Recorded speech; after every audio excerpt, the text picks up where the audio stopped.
Nuestra proclamación de este día la tomamos de Primera de Crónicas 28, versículo 20. Estas son las instrucciones que David le dio a Salomón para completar el templo. Están en la segunda persona del singular, pero nosotros las hemos aplicado a nuestra vida. Así que las confesamos en la primera persona del singular. ¿Entienden la idea? Una de las funciones de la proclamación es aplicar la palabra de Dios de manera personal. Nos animaremos y esforzaremos y manos a la obra. No temeremos ni desmayaremos, porque Jehová Dios, nuestro Dios, estará con nosotros. Él no nos dejará ni nos desamparará, hasta que acabemos toda la obra para el servicio de la casa de Jehová. Amén.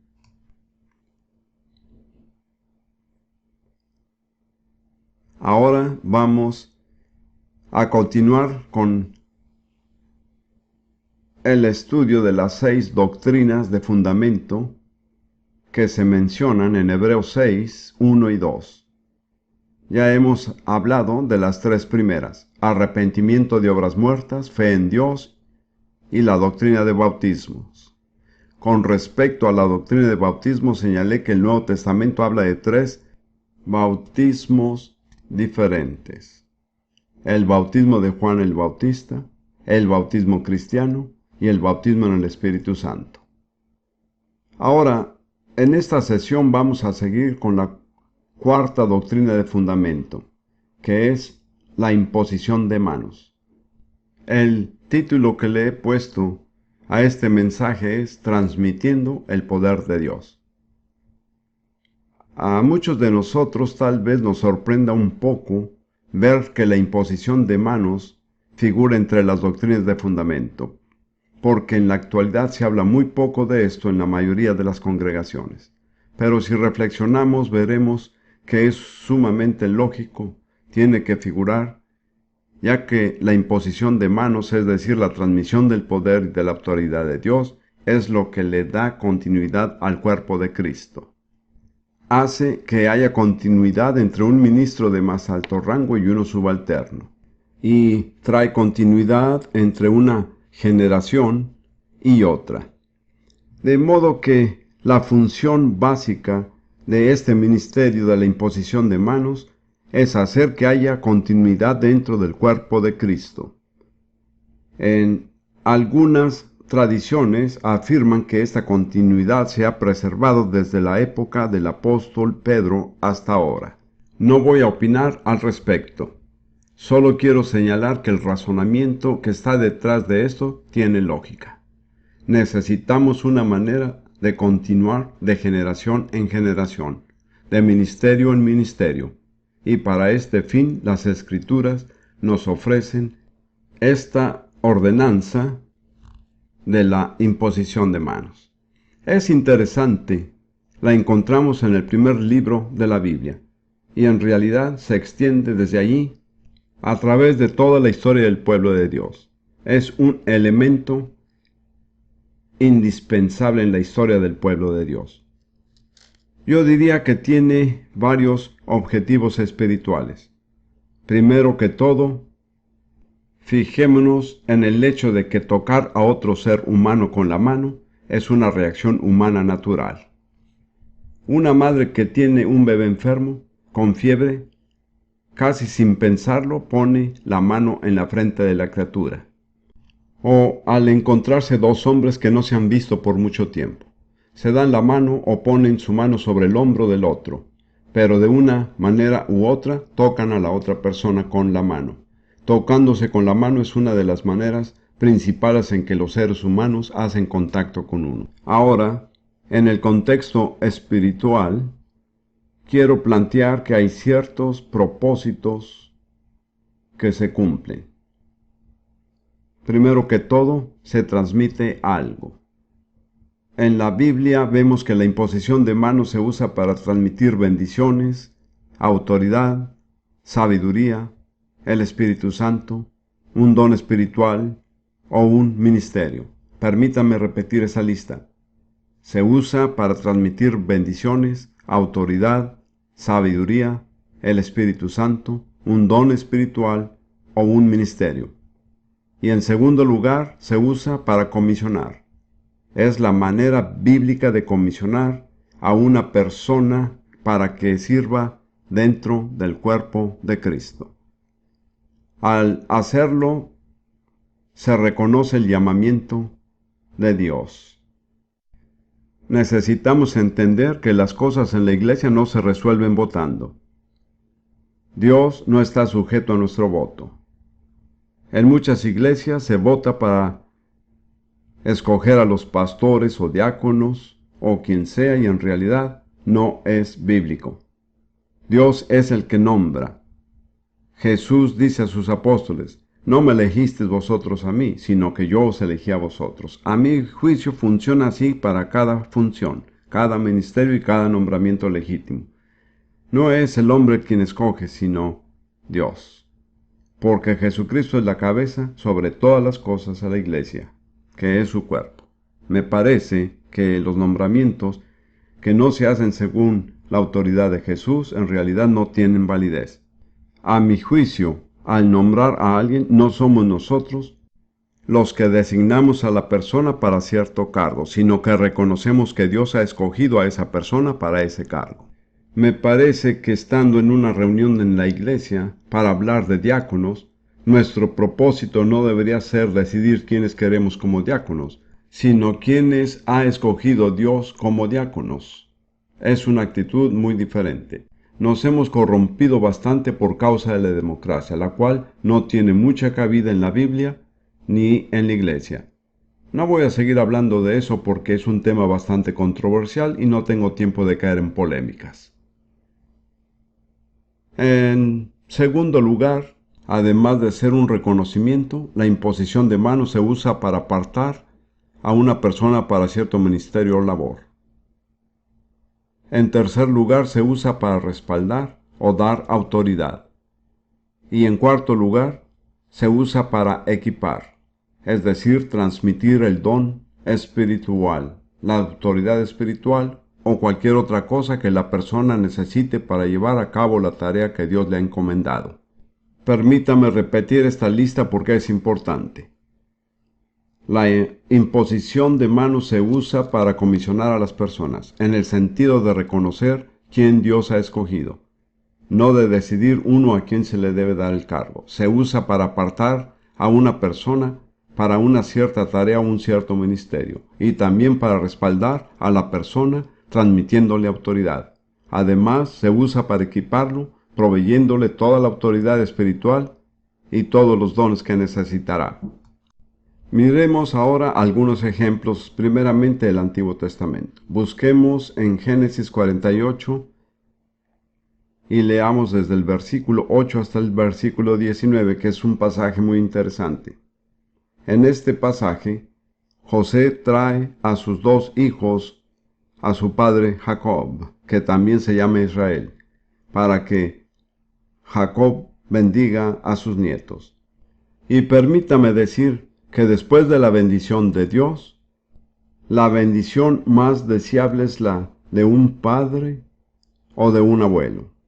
Quiero decirles a todos ustedes, especialmente a los jóvenes, que si es posible, obtengan la bendición de su padre sobre cualquier cosa. Es sumamente importante. La única bendición que vale más es la bendición de Dios. Verán que en la Biblia se le daba una gran importancia a la bendición del Padre. Pues aquí estamos. En el versículo 8, y vio Israel, es decir, Jacob, los hijos de José, y dijo: ¿quiénes son estos? Y respondió José a su padre: son mis hijos, que Dios me ha dado aquí, es decir, Egipto. Y él dijo: acércalos ahora a mí, y los bendeciré. Y los ojos de Israel estaban tan agravados por la vejez, que no podía verlos. Hizo pues acercarse a él, y él los besó y les abrazó. Y dijo Israel, Jacob, a José: no pensaba yo ver tu rostro, y aquí Dios me ha hecho ver también a tu descendencia. Si hay una cosa que me conmueve profundamente, es la fidelidad de Dios. No es por el dolor y tristeza, pero cada vez que pienso en la fidelidad de Dios, se me salen las lágrimas. Entonces José lo sacó de entre sus rodillas y se inclinó a tierra. Fíjense el respeto que las personas en la Biblia mostraban hacia los padres y las personas mayores. Y los tomó José a ambos, Efraín a su derecha, a la izquierda de Israel, y Manasés a su izquierda, a la derecha de Israel, y los acercó a él. Entonces Israel extendió su mano derecha y la puso sobre la cabeza de Efraín, que era el menor, y su mano izquierda sobre la cabeza de Manasés, colocando así sus manos adrede, aunque Manasés era el primogénito. Generalmente el primogénito recibía la mayor bendición, y ésta se transmitía con la mano derecha. José tenía todo arreglado para que Manasés, que era el mayor, estuviera enfrente de la mano derecha de Jacob. Pero Jacob, movido por el Espíritu Santo, cruzó las manos y puso la mano derecha sobre Efraín y la mano izquierda sobre Manasés. Y bendijo a José diciendo: El Dios en cuya presencia anduvieron mis padres Abraham e Isaac, el Dios que me mantiene desde que yo soy hasta este día, el ángel que me liberta de todo mal. ¿Saben cuándo ocurrió esto? Cuando Jacob se encontró con el ángel en Peniel, a eso se refería. El ángel que me liberta de todo mal, bendiga a estos jóvenes y sea perpetuado en ellos mi nombre, y el nombre de mis padres Abraham e Isaac, y multiplíquense en gran manera en medio de la tierra. ¿Se dan cuenta además de lo importante que es transmitir un nombre? Muchas de estas cosas ya no están de moda hoy día, pero para Dios nunca han dejado de tener vigencia. Pero viendo José que su padre ponía la mano derecha sobre la cabeza de Efraín, le causó esto disgusto y asió la mano de su padre para cambiarla de la cabeza de Efraín a la cabeza de Manasés. Y dijo José a su padre: No es así, padre mío, porque este es el primogénito, pon tu mano derecha sobre su cabeza. Mas su padre no quiso y dijo: Lo sé, hijo mío, lo sé. También él vendrá a ser un pueblo, y será también engrandecido, pero su hermano menor será más grande que él, y su descendencia formará multitud de naciones. Y los bendijo aquel día diciendo: En ti bendecirá Israel, diciendo: Hágate Dios como a Efraín y como a Manasés. Y puso a Efraín antes de Manasés. Es un cuadro muy gráfico, ¿verdad? Como ve, es muy exacto. Ya se sabía que la bendición mayor vendría de la mano derecha del Padre. Y era algo tan real que verdaderamente se transmitía algo. No era simplemente una formalidad ni una ceremonia. Era un acontecimiento vital en la vida de dos jóvenes, Efraín y Manasés. En realidad determinó su destino de ahí en adelante. Pues nunca debemos subestimar el significado y la importancia de la imposición de manos cuando se administra por obra del Espíritu Santo. Y ahora vamos a mirar Números 27, donde vemos que Moisés le estaba diciendo al Señor que era tiempo de nombrar al líder que lo había de seguir. Moisés sabía que no entraría a la tierra prometida, pero se preocupaba muchísimo por el pueblo de Dios, Israel. De modo que le dijo al Señor en Números capítulo 27, versículo 15.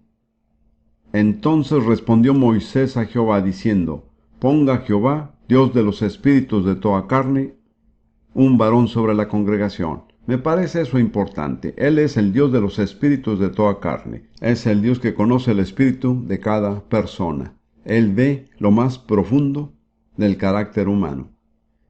Ponga Jehová, Dios de los espíritus de toda carne, un varón sobre la congregación, que salga delante de ellos y que entre delante de ellos, que los saque y que los introduzca, para que la congregación de Jehová no sea como ovejas sin pastor. Y toda la Biblia nos dice, desde el principio hasta el fin, que las ovejas sin pastor serán esparcidas y se convertirán en presa. Es un mensaje que se encuentra en toda la Biblia.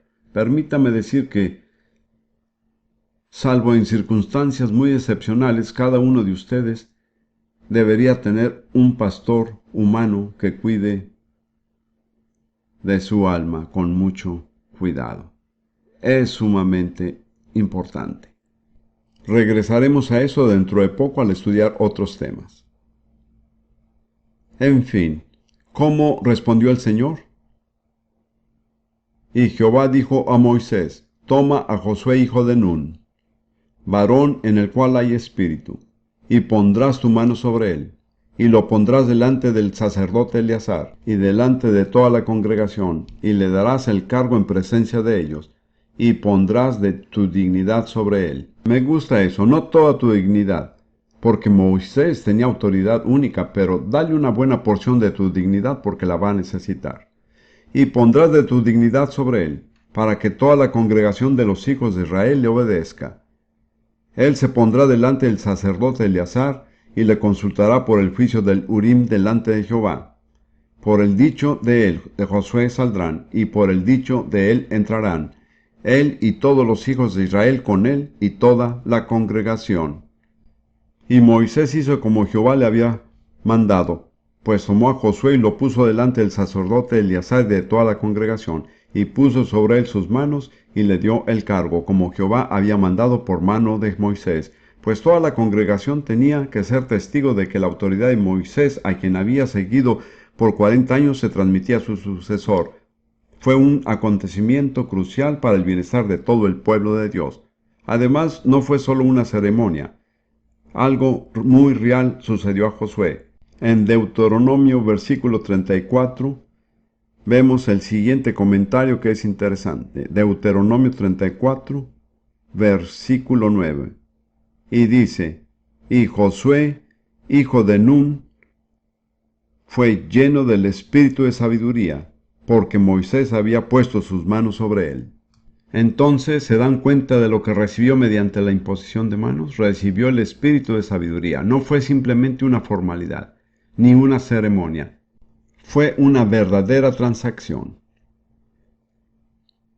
Sigamos ahora con otro ejemplo del Antiguo Testamento. En Segunda de Reyes, capítulo 13, es la escena final del ministerio de Eliseo. Sin embargo, en realidad no fue la escena final, porque como recordarán, Eliseo murió y fue sepultado, y luego una banda de merodeadores vino a invadir a Israel, y los que estaban sepultando a otro hombre tuvieron que arrojar el cadáver en el sepulcro de Eliseo y huir. Al tocar los huesos de Eliseo, el muerto revivió. ¡Qué increíble! ¡Qué maravilloso que el poder de Dios se pueda transmitir de tantas maneras! Bien, vamos a seguir. Leamos Segunda de Reyes 13:14. Estaba Eliseo enfermo de la enfermedad de que murió. Eso es tan...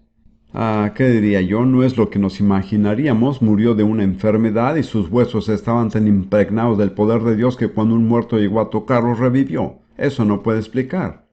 Hay algunas cosas que no se pueden explicar. Permítanme contarles algo que pasó. Estoy tan cansado de que la gente siempre quiera darle una explicación a todo lo que hace Dios. En Sudáfrica hace unos años, Rudy y yo estábamos ministrando en una iglesia y el pastor asociado, un hombre joven, había estado jugando squash. Se había caído, fracturado el brazo en 4 lugares.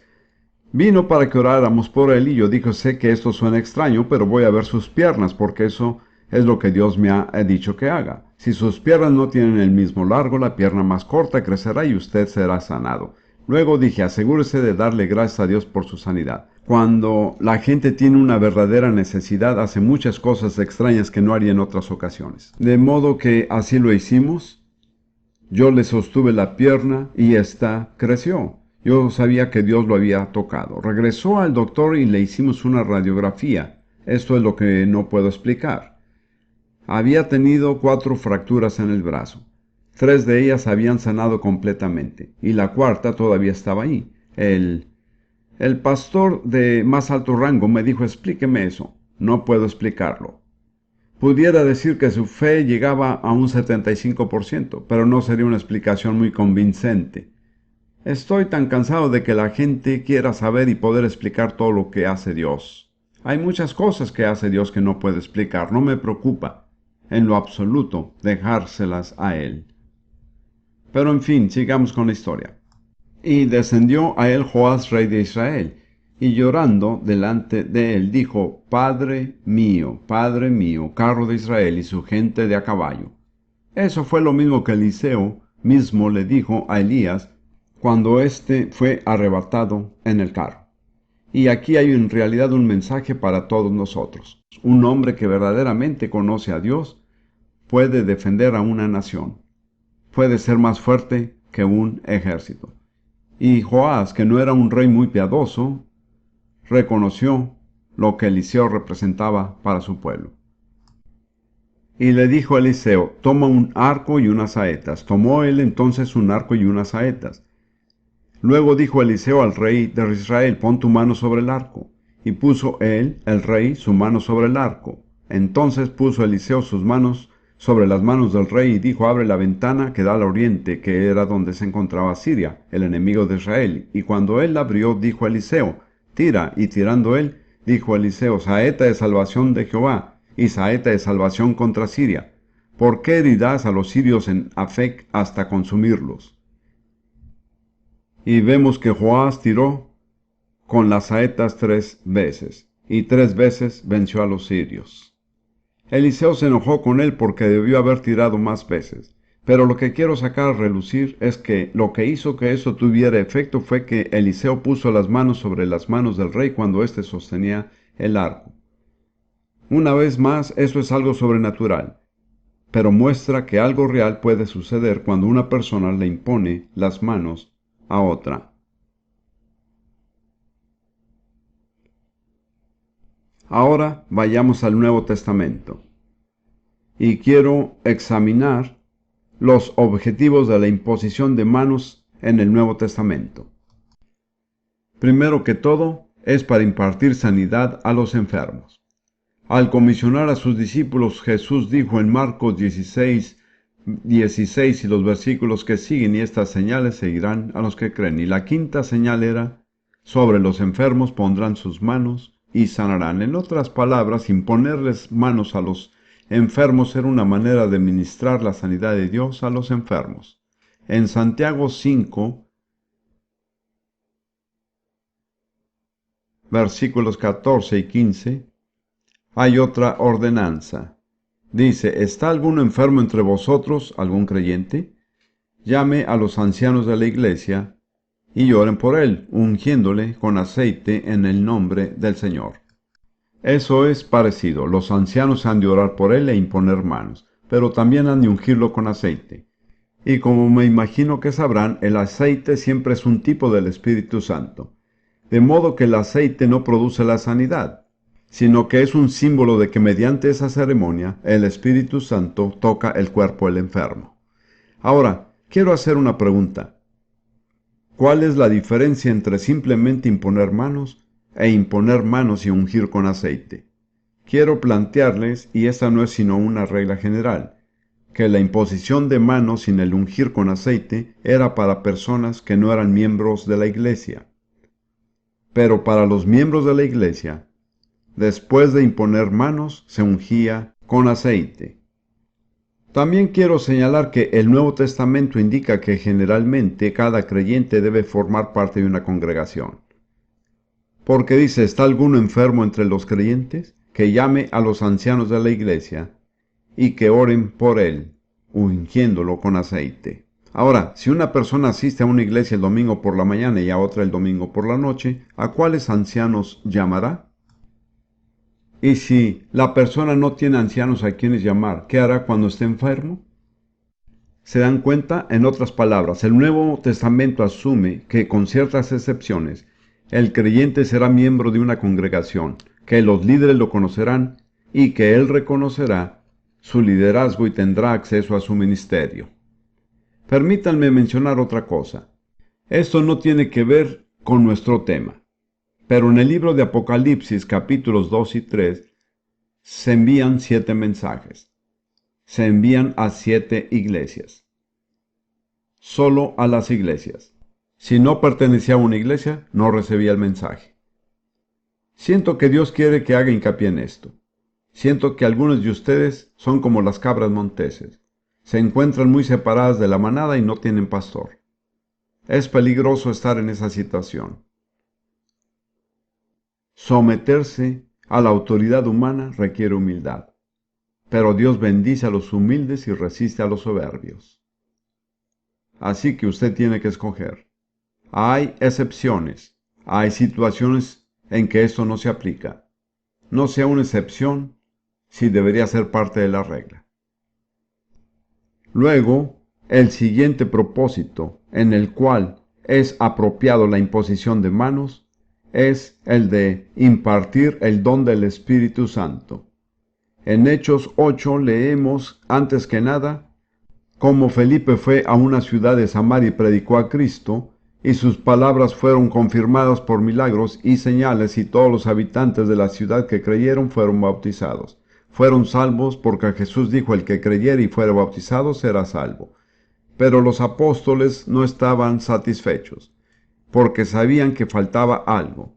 De modo que en Hechos 8:14 dice, cuando los apóstoles que estaban en Jerusalén oyeron que Samaria había recibido la palabra de Dios, enviaron allá a Pedro y a Juan, los cuales habiendo venido, oraron por ellos para que recibiesen el Espíritu Santo, porque aún no había descendido sobre ninguno de ellos, sino que solamente habían sido bautizados en el nombre de Jesús. Como ya señalé anteriormente, es una indicación muy clara de que en cierto sentido es posible ser salvo sin haber recibido el Espíritu Santo.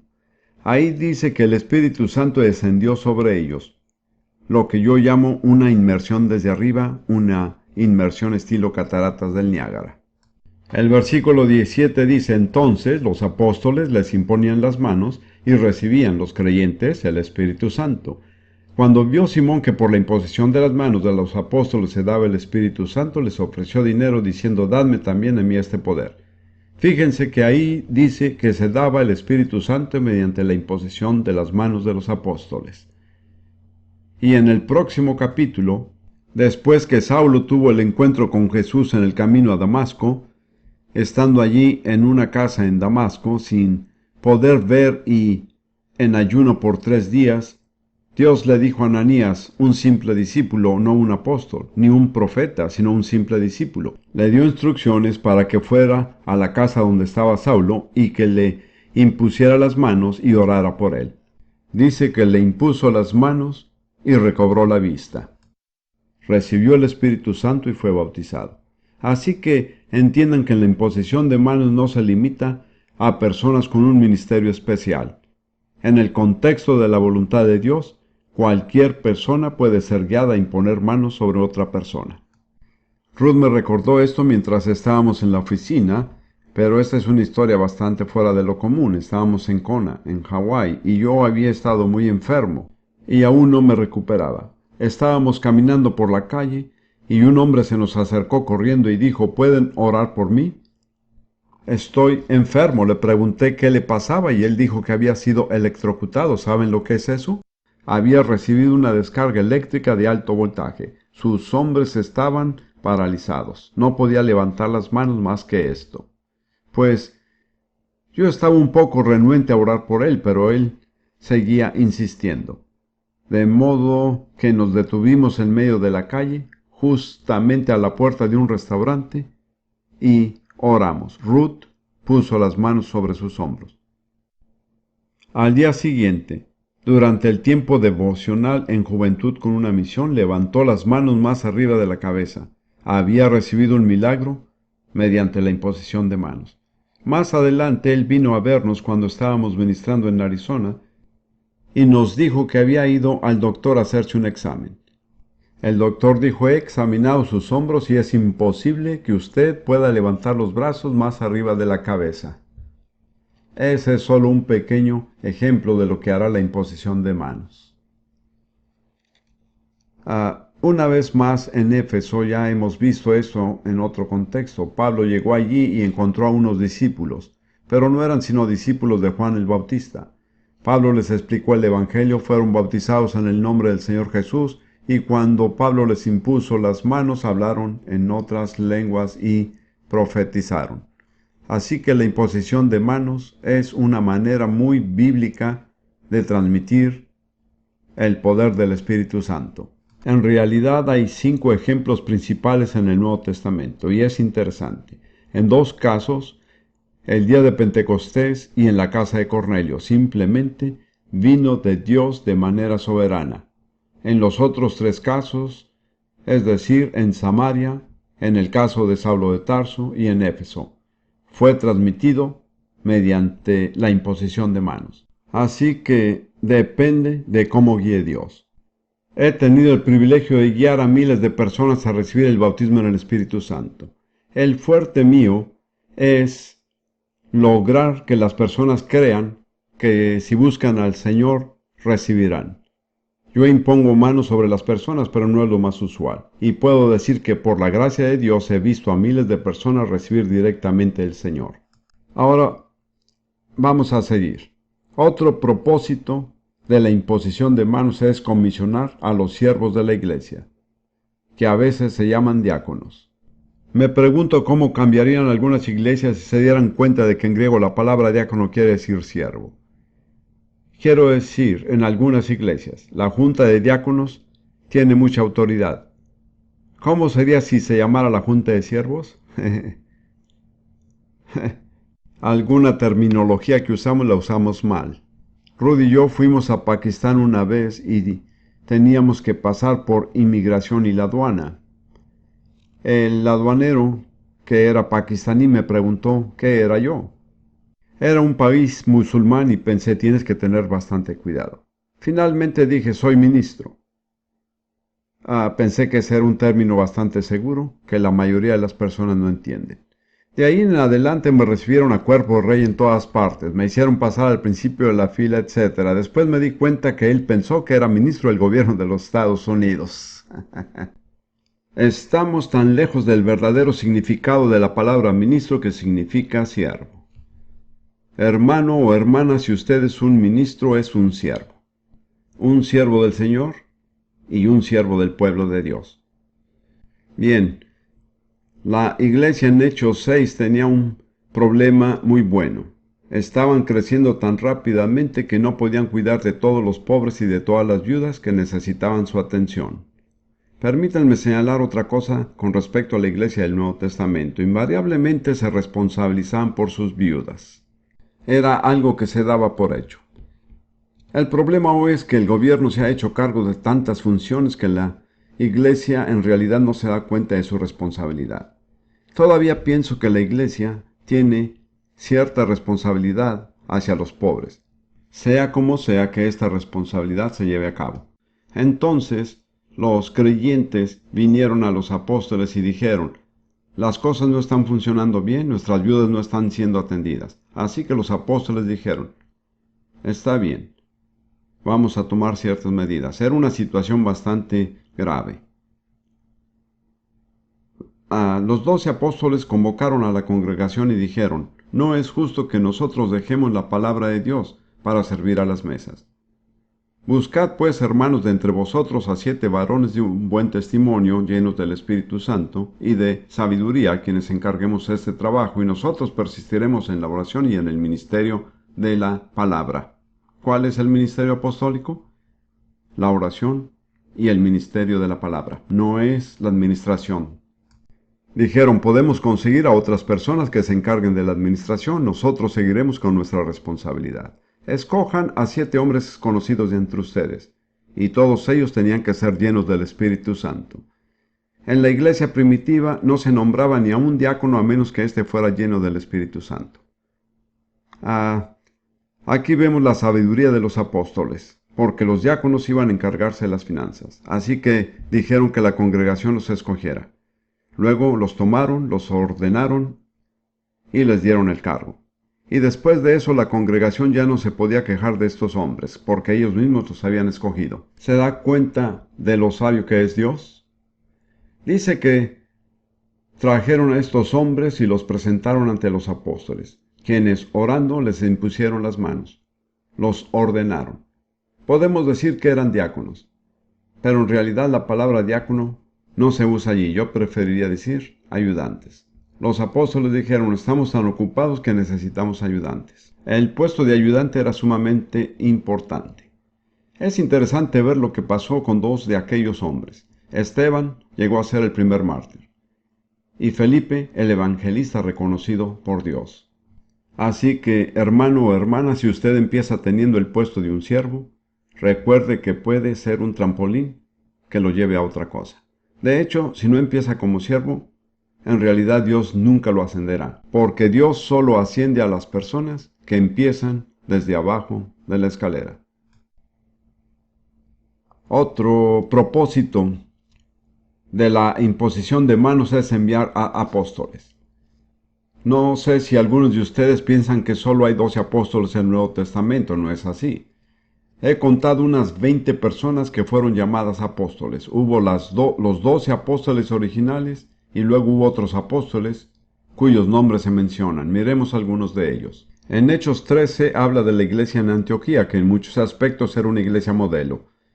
De hecho, en algunos aspectos se adelantó a la iglesia en Jerusalén, que se quedó atrás, al centrarse demasiado en los asuntos internos. Ese es uno de los grandes problemas en nuestras iglesias hoy. La mayoría de ellas están tan concentradas en lo que está pasando dentro de la iglesia que no tienen tiempo para su verdadera misión, que es predicar el Evangelio a los que no lo han escuchado. Pero las personas en Antioquía tenían una visión diferente y esto es muy importante.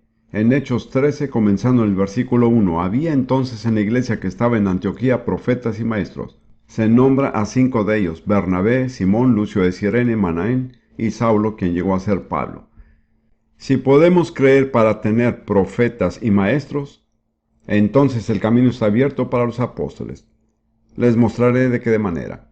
Ministrando estos al Señor, y creo que la Nueva Versión Internacional dice mientras adoraban al Señor. Es tan importante, voy a hablar de eso más adelante. La adoración es la clave de tantas cosas.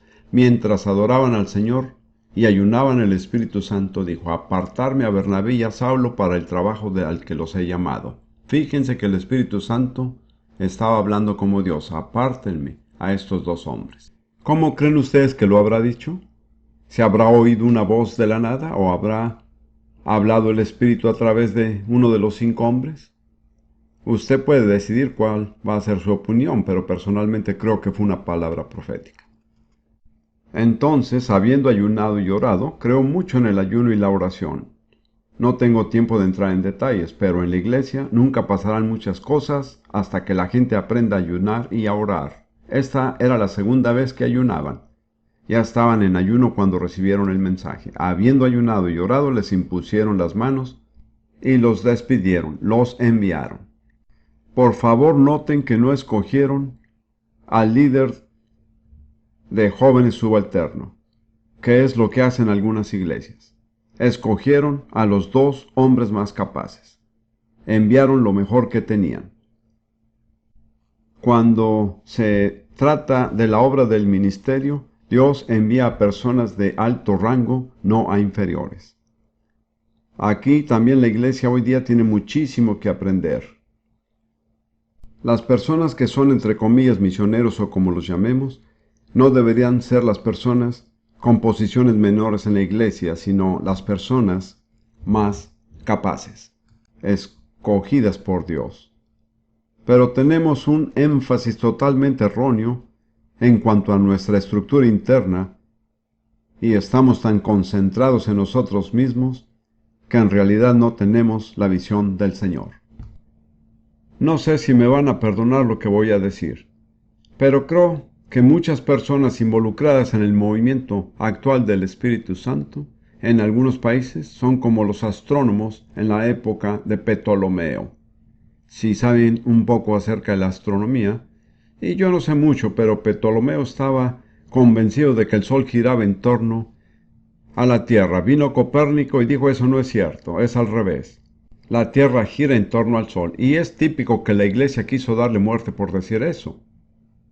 Apenas escapó con su vida. ¿Por qué se enfureció tanto la iglesia? Porque iba en contra de sus tradiciones.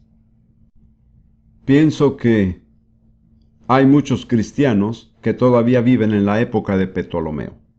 Creen que el Hijo de Dios gira en torno a nosotros. Todavía no se han dado cuenta de que es al revés. nosotros giramos en torno al Hijo de Dios. Jesús no existe para beneficio nuestro. Nosotros existimos para su gloria. Lo podemos ver en los cánticos que se cantan. Se concentran totalmente en lo que Jesús hará por uno. Eso es maravilloso, pero es menos importante de lo que nosotros haremos por Jesús. Ahí es donde está el énfasis. De todas maneras, esa iglesia envió a las personas más capacitadas que tenía. Eran profetas y maestros. Pero si siguen leyendo en el próximo capítulo de Hechos, capítulo 14, hablando de estos dos hombres, en cierto lugar dice, y la gente de la ciudad estaba dividida, unos estaban con los judíos y otros con los apóstoles. Y luego dice en el versículo 14, cuando lo oyeron los apóstoles Bernabé y Pablo, etc., habían llegado a ser apóstoles.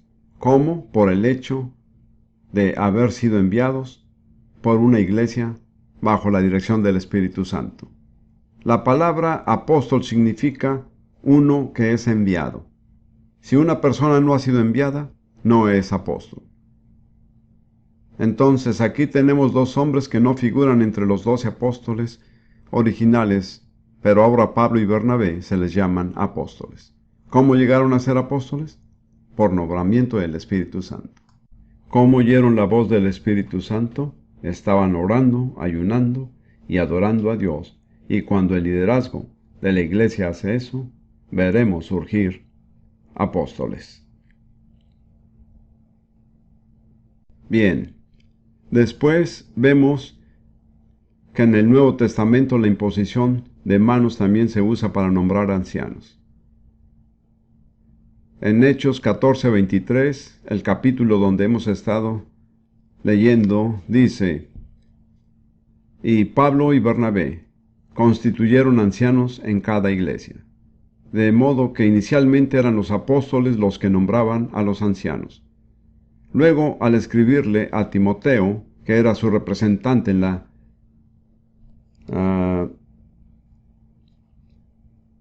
ciudad de Éfeso, Pablo dice en 1 Timoteo 5:17 y los siguientes versículos. Le está dando instrucciones acerca del tipo de persona que debe ser un anciano y dice, los ancianos que gobiernan bien sean tenidos por dignos de doble honor, mayormente los que trabajan en predicar y enseñar. Ahora, si analizan el Nuevo Testamento, lo de doble honor significa algún tipo de remuneración financiera. En el Nuevo Testamento, la palabra honor no es solo un título. Quiere decir mostrar respeto en cómo manejar las necesidades de las personas.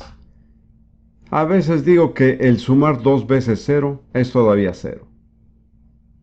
De modo que hay un patrón de remuneración y aquellos que dedican todo su tiempo a la palabra de Dios deben ser remunerados por las personas que sirven, según el tiempo que den. Ahora, Pablo sigue hablando de cómo tratar con los ancianos. Versículo 19. Contra un anciano no admitas acusación, sino con 2 o 3 testigos. Por favor, esto es muy importante. No admita una acusación contra un hombre que tiene el puesto de anciano, a menos que sea confirmada con por lo menos 2 testigos. He visto tantos casos donde hombres de Dios han sido calumniados y la gente ha creído la calumnia sin jamás exigir que haya 2 o 3 testigos. Nunca haga eso. Porque una de las principales maneras en que Satanás ataca a los que están en el ministerio es levantando acusaciones falsas contra ellos. Esta es la manera de protegerlos. No admita una acusación contra un anciano a menos que sea confirmada con por lo menos 2 y preferiblemente 3 testigos. Muchísimas cosas en la iglesia cambiarían si acatáramos esa regla. Pablo sigue diciendo, en el mismo capítulo, versículo 21, te encarezco delante de Dios y del Señor Jesucristo y de sus ángeles escogidos, que guardes estas cosas sin prejuicios, no haciendo nada con parcialidad, lo cual no tiene lugar en el reino de Dios. Luego dice, no impongas con ligereza las manos a ninguno, ni participes en pecados ajenos, consérvate puro. Eso está en el contexto de cómo tratar con los ancianos. Así que cuando dice que no se le debe imponer las manos a ninguno con ligereza, quiere decir que no se debe nombrar a un anciano apuradamente. Hay que asegurarse de tener la mente de Dios. Hay que tener mucho cuidado de que la persona reúna las condiciones necesarias. Porque, como he dicho muchas veces, es mucho más fácil imponer manos que retirar la imposición de manos. Una vez que se ha nombrado a un anciano, es muy difícil deshacerse de él, si se ha hecho un nombramiento indebido. Pablo le dice a Timoteo que tenga muchísimo cuidado, que no le imponga las manos a nadie para designarlo un anciano, hasta que esté absolutamente seguro de que Dios lo ha escogido. Y luego dice que no participe en pecados ajenos, porque si uno nombra como anciano a un hombre que no es digno, que tal vez se aproveche de la congregación y del pueblo de Dios, éste está participando en su pecado. Así que tenemos que tener muchísimo cuidado. Y quiero decir que nuestra iglesia, que no siempre es una iglesia modelo, pero cuando designan ancianos, créanme, se les examina rigurosamente. Quiero decir, esos hombres pasan 2 días contestando preguntas. Se toma en cuenta todo. Creo que el nombrar ancianos apresuradamente acarrea muchos problemas en la iglesia. ¿Se dan cuenta cuántas lecciones aprendemos de esto de imponer manos? No es un asunto insignificante. Entonces, ¿cuál es el propósito de la imposición de manos en todos estos casos? Ya sea para comisionar a siervos, enviar a apóstoles o designar ancianos. Era para transmitir autoridad y apartar, respaldar y equipar a una persona para que sirva. La imposición de manos también tiene otro propósito.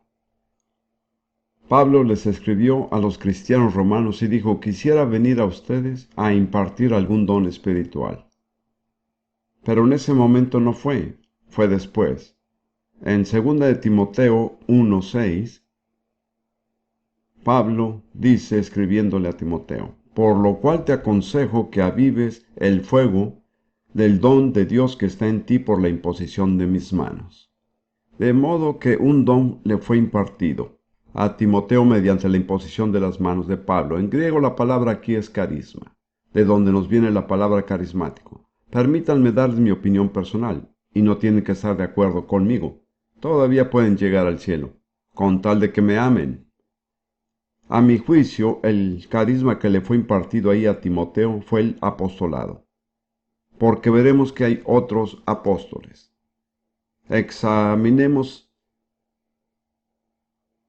el apostolado de Timoteo. Timoteo también fue apóstol. Tal vez no lo sabían. Se lo voy a mostrar en la Biblia. Primera Tesalonicenses 1, versículo 1.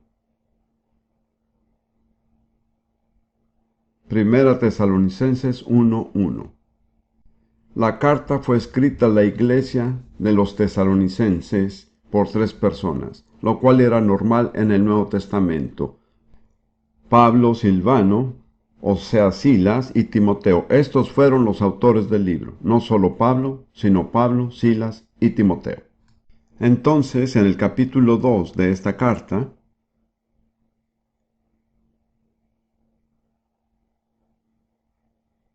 versículo 6, estos mismos hombres, Pablo, Silas y Timoteo, dijeron: ni buscamos gloria de los hombres, ni de vosotros, ni de otros, aunque podíamos seros carga como apóstoles de Cristo. De modo que los 3, Pablo, Silas y Timoteo, eran apóstoles. Entiendan bien que el ministerio de los apóstoles todavía tiene vigencia, porque en Efesios 4 Dios dice que Él ha puesto apóstoles en la iglesia hasta que todos lleguemos a la unidad de la fe. Cualquier persona honesta tendría que reconocer que todavía no hemos llegado a la unidad de la fe, ¿es cierto? Se necesitan apóstoles, pastores, evangelistas, profetas y maestros. Se necesitan todos, hasta que la obra haya sido completada. Entonces, como acabo de señalar, ¿cuántos tenemos ahora? están Pablo, Bernabé, Silas, Timoteo, y hay unos 4 o 5 apóstoles que fueron nombrados después del día de Pentecostés. Quiero tomar un tiempo para examinar la cuestión del apostolado de Timoteo. No el apostolado de Pablo, sino de Timoteo.